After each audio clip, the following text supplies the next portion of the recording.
Okay, can anybody understand where I'm coming from when I say this? And when I say this, I'm meaning I am tired of being the rich, wealthy friend in my friend group. Sometimes it gets very overwhelming and it gets very draining when you're expected to cover, or you feel like you have to cover all aspects of the outings, the innings, the dinner, brunches, clubs, bottles, trip itineraries, like everything pretty much, or like certain things you want to do, and the group of friends you have, realistically you can't do it with them, so you have to pay to have fun or like do it with them because you don't want to do it alone.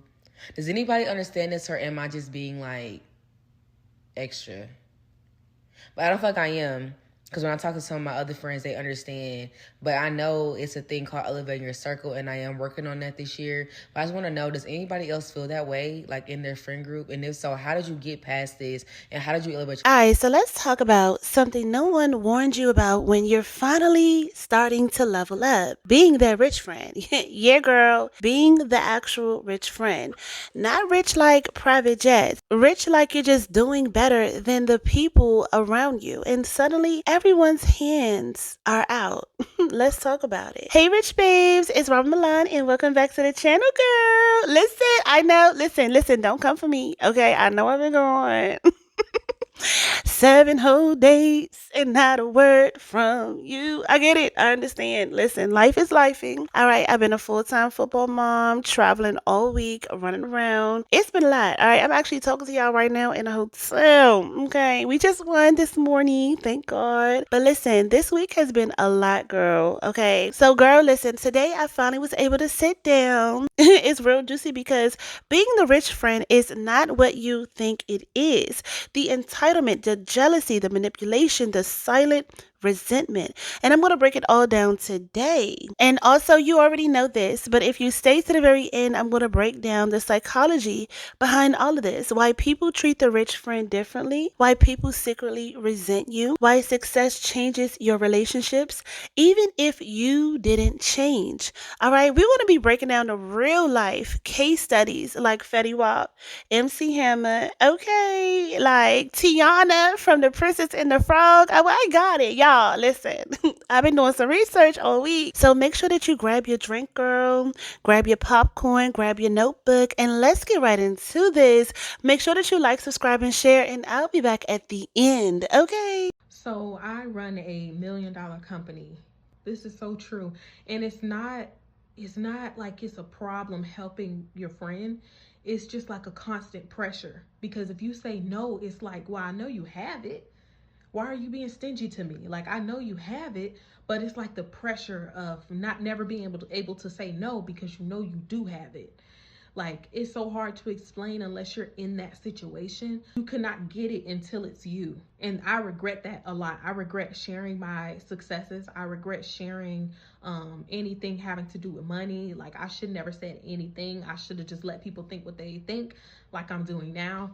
When I used to go out with my friends and stuff, if their card declined or something, they look, it's not like they're asking you, but they're looking at you as to like, can you cover it? Like, places that we went, trips that we went on. It's always like if something is too expensive or it falls down, it's kind of like everybody staring at you. Like, what you gonna do about this? You have the money. They'll also come to you about their life problems, like, hey, I missed my car payment. Is it possible for you to send me this? And they know you have it. So it's kind of like if you say no, your friendship is kind of like at a halt because it's like, well, you had it. Why didn't you help me? It's a very hard place to be in. And anybody that is about to get some money or anybody that is planning on being a millionaire, keep it to yourself. You don't need to share this information with everybody.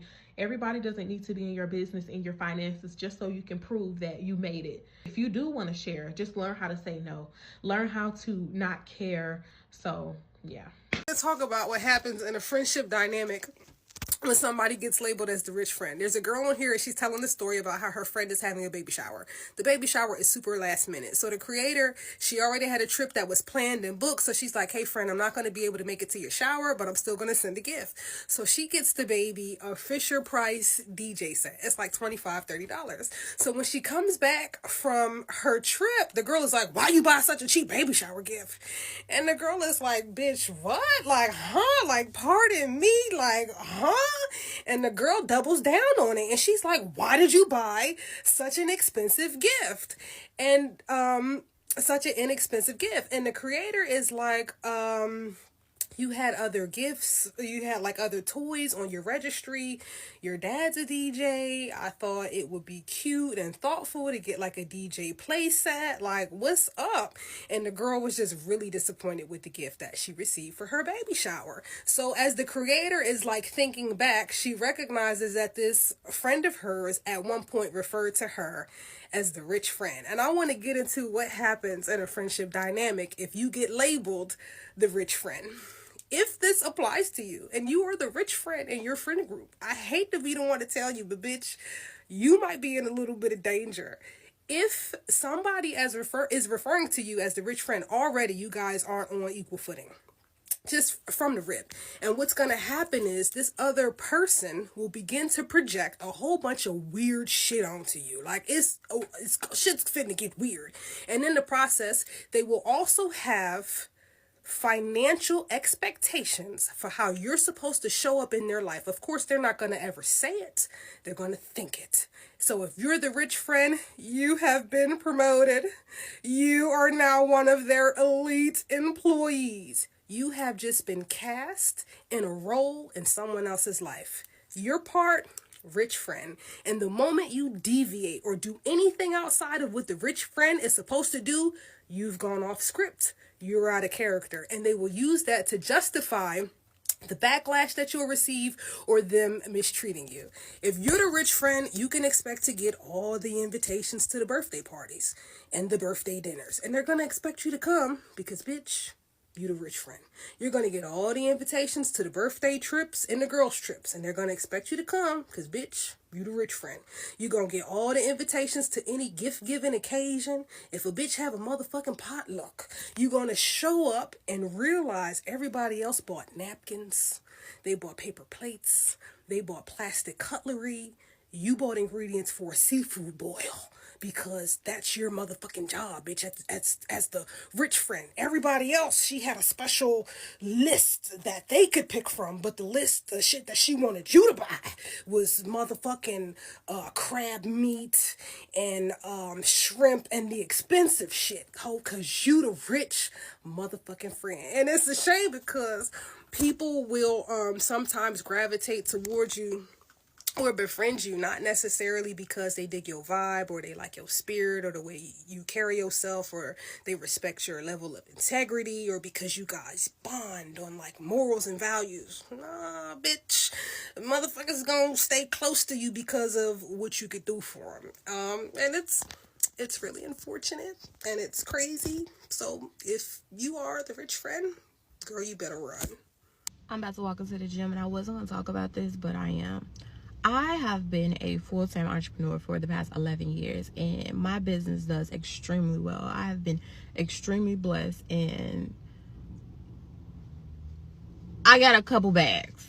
I also live by the motto that you have to be a blessing to get a blessing. And so it's not the fact that I have a problem with helping. I am a Libra. So, baby, I love languages. Okay, what you need, what you want. Okay, baby, you want it, you can have all of it. Like, that's just who we are. Like, that's the vibe that we give. But it's the audacity and the expectancy that people have. Like, and don't have no questions. Like, they say, hey, I need $1,500 for my rent. Your rent is $1,500. So you telling me you don't have none of the $1,500? Like, what did you do with the money? And now it's a problem that you're questioning them about their money when they're asking you for your money. Like, well, what did you do with it? Like, how don't you have none of it? Like, huh? So it's cool for them to ask you for things, but it's not cool for you to ask them about why they need the thing, right? And I also think that you being the person that have the money forces them to never have. Because it's like, I mean, I could slack, she gonna come through. Like, she ain't gonna say no. Like, she got it. To always going out to knowing that the bill comes, that you got it, you know, for like, it's just like an expectancy thing. Like, I mean, I'm gonna call her. Then it's like, well, you got it, so why you can't give it? Huh? Like, why don't you have?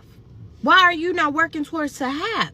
You see that you like these things. Why are you working hard to have? Because I work my ass off to have.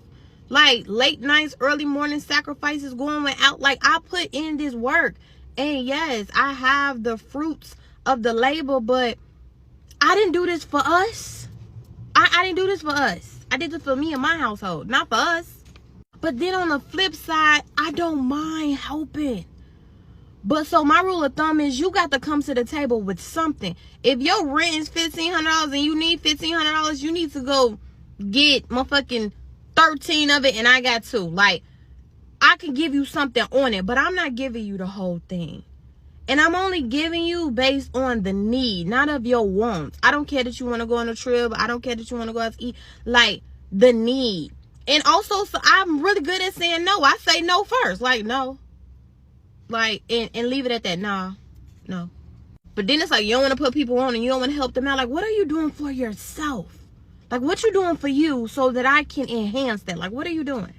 But now they want to tell you to be humble and remember where you came from. It's just... I'm at a point in my life where I understand why the wealthy don't come back and help the poor. Because I'm not even where I want to be just yet. But the stuff that I do know, especially let's just use content for example. If you go to my page, you can see that I'm kind of doing good for myself. And people always ask me, how did I, get to where I'm at? And I literally try to give them the sauce for free. But then they go, oh, you don't know what you're talking about. Or no, that just works for you. And that's what made me understand that everybody don't want help. Now let's take this into the minds of the wealthy versus the poor. The people that's wealthy, the reason that they are wealthy because they took the time to learn something in order to make them more money. Poor people don't do that. Poor people only care about drinking, being in the clouds, by doing that, and having intercourse. That's pretty much what you see in the hood. But if it was a rich person was to come to them and let them know how they can find ways to make 6 figures and be a millionaire by the end of next year, most of them wouldn't listen because they didn't care to listen. Or they gonna try to say you don't know what you're talking about, or your life wasn't as hard, and pretty much anything in between. And that's when I came to realize that people literally don't want help.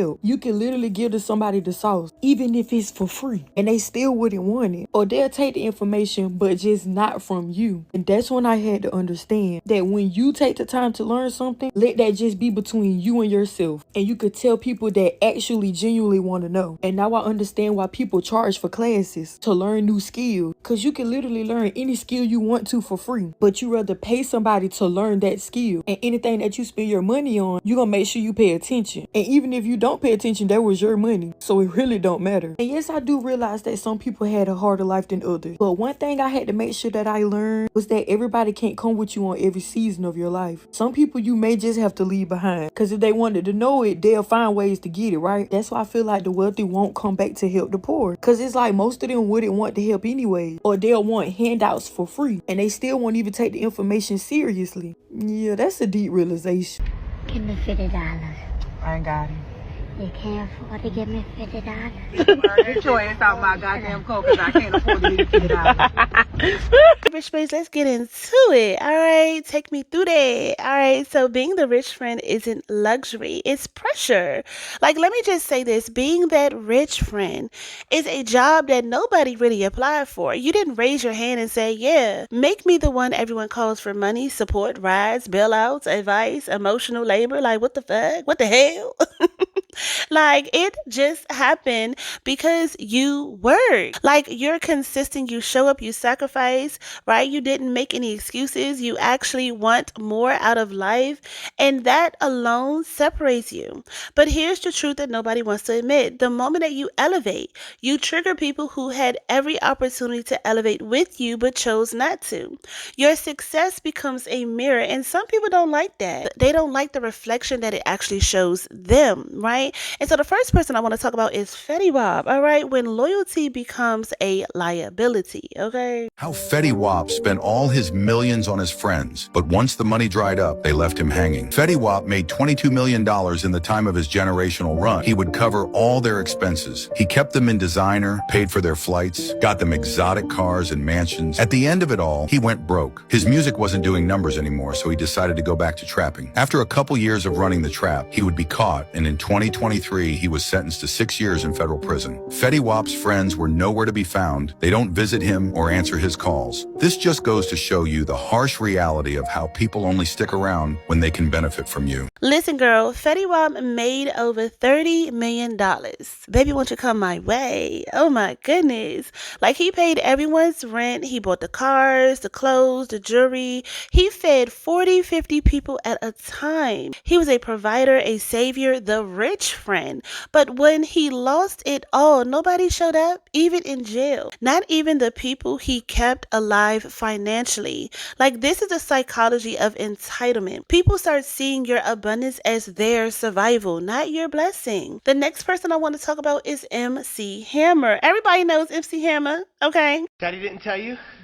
He's broke. What do you mean broke? Like Martha Stewart broke? Or MC Hammer broke? MC Hammer broke! At the height of his popularity in 1991, MC Hammer was untouchable. You literally couldn't turn on the radio without hearing Can't Touch This. This is why you should live right here. He created a $50 million musical empire, but he lost it all less than 8 years later. From the day Hammer had money, his friends had money. You know, I know people hear him talk about it and they laugh, but the bottom line is this brother, he would put people to work just standing on the stage while he performed. You know, it's what you do, man. I stand in the corner of the stage like this. Why? Because Hammer found out I didn't have no job. Everybody knew that I had 200 employees. It wasn't no secret. So what you think? I was paying them in hamburgers? Well, somebody was paying that payroll. I was doing that. So if you wanted to now say the story is MC Hammer just pissed his money off when you knew that I was employing 200 people from my community, it said more about you than it did about me. We were dying. Too many hands out. MC Hammer did not go broke because he was irresponsible. He went broke because he had too many people depending on him. Dozens on payroll. I think it was like 200 people, right? From his friends. You ain't got 200 real friends. No. Hundreds of people to feed, all because he didn't want to say no. This is the psychology of guilt. So when you come from nothing, you feel responsible for everyone still in it. But guilt will drain your pockets and your peace, okay? Another case study that y'all don't really want to hear for real, is Shanquella Robinson. It's my friends to me because, y'all, it don't take that long to get naked. It don't take that long to get naked, hoes. Where y'all at? 2022, Shanquella was already running 2 successful businesses and had big plans for the future. She was a good person. She had a good heart. She loved everybody. She loved life. And she went to college for business. She just had a heart of gold. And I know that there's nothing that she could have done to anyone to make them do her like that. Success in the wrong rooms. We don't focus on rumors. We don't amplify anything that is unconfirmed. But what we do know is this. Shanquella Robinson was successful. She was one of the most successful ones in her group out of the Cabo Six.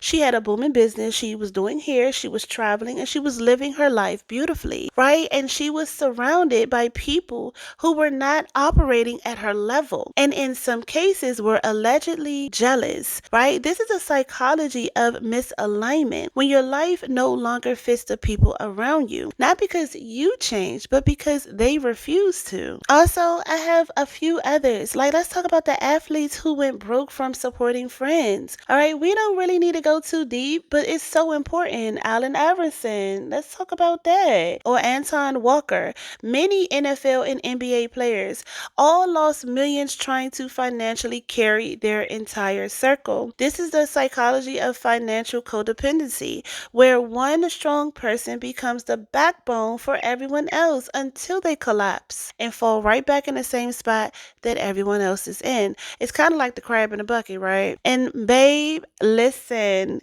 even our girl Tiana from The Princess and the Frog,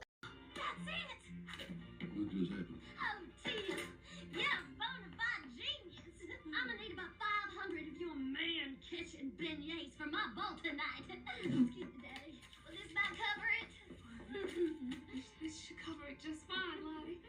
This is it. I'm getting my talk about Tiana real quick. Tiana worked 2 jobs. She sacrificed, she saved, and she was focused. But her rich friend, Charlotte, right? She didn't have to work a day in her life and leaned on Tiana consistently. It wasn't malice, it was entitlement disguised as innocence. Charlotte loved Tiana, but she never had to consider Tiana's workload, her stress, or her sacrifices. That's what happened when people rely on you, because you always figure it out. Like, let's talk about that, right? And the last one I want to point on is the hate you give. Code switching friendships, right? Without spoiling the story if people haven't seen it. The main character had struggled between 2 worlds, right? Her upbringing and her new environment. The people around her treated her differently depending on what they need from her. This is the psychology of identity strain, right? When success forces you to split in between 2 versions of yourself. If you haven't watched it, you gotta watch it, because she went to the private school and she had to become one way, right? And leave behind the old version of herself. Then in her neighborhood with her childhood friends, she had to then switch back to, that old version of her, just for everyone to feel comfortable. So let me break down the psychology real quick about why people treat the rich friend differently. The first one is that your success exposes their lack of effort. People who are not doing anything feel offended by the people who are. The second thing is you become the default provider. If you're capable, you must be responsible. That's their logic. The third reason is that people confuse access with entitlement. They think because they know you, they deserve your resources.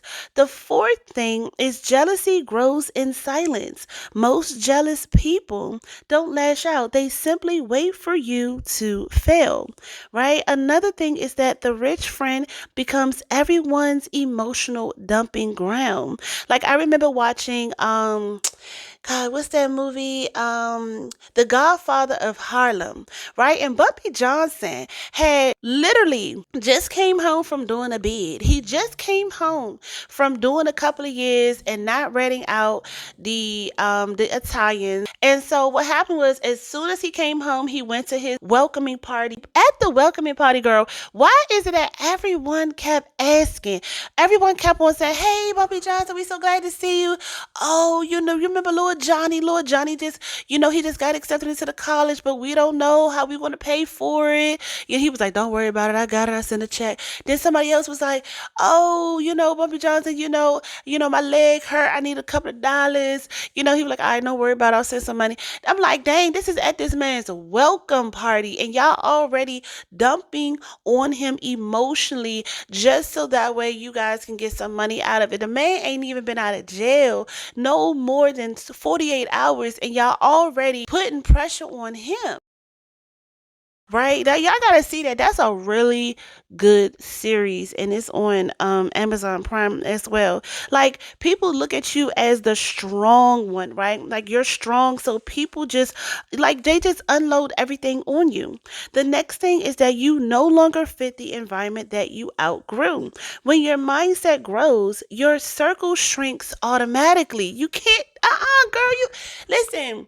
Once you make it, because your friends knew that you was working on this podcast, your friends knew you was working on your YouTube, your friends knew that you was working on that business, whatever the case may be, and they was okay when you were struggling while you were building. But once you made it, yeah, it's like now you really want to have to be like, oh.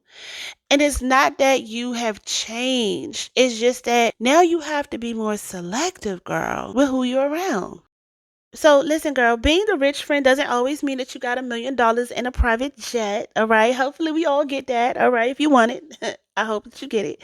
But it means that you're the one who has made it out mentally, emotionally, spiritually, or even financially. Right. And I want you to really hear this. You are not responsible for carrying adults who refuse to carry themselves. Should I say that one more time? Girl, you are not responsible for carrying adults who refuse to carry themselves. You paid for your success. You prayed for your success. You cried for your success. You sacrificed for your success. Do not dim your light to make others comfortable. And we're not code switching. All right, it is what it is at this point. All right, I'm sipping champagne, at the champagne room. All right. I'm bougie now at this point. The hell. Listen, if you are tired of being the strong one, the responsible one, the rich friend, right? The friend who always pours but never gets poured into, join the champagne room.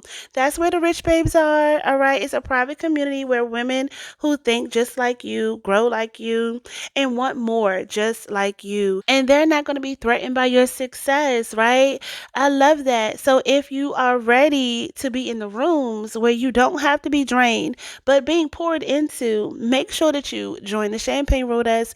The link is down in the description box below. And I love y'all so much. And listen, I'll see you at the top because the bottom is too crowded. I don't know how many times I gotta tell you that. The bottom is really fucking crowded. Ain't that many people gonna make it now. So I'll see you at the top because the bottom is too crowded. Until next time, rich babes, stay rich. Love you.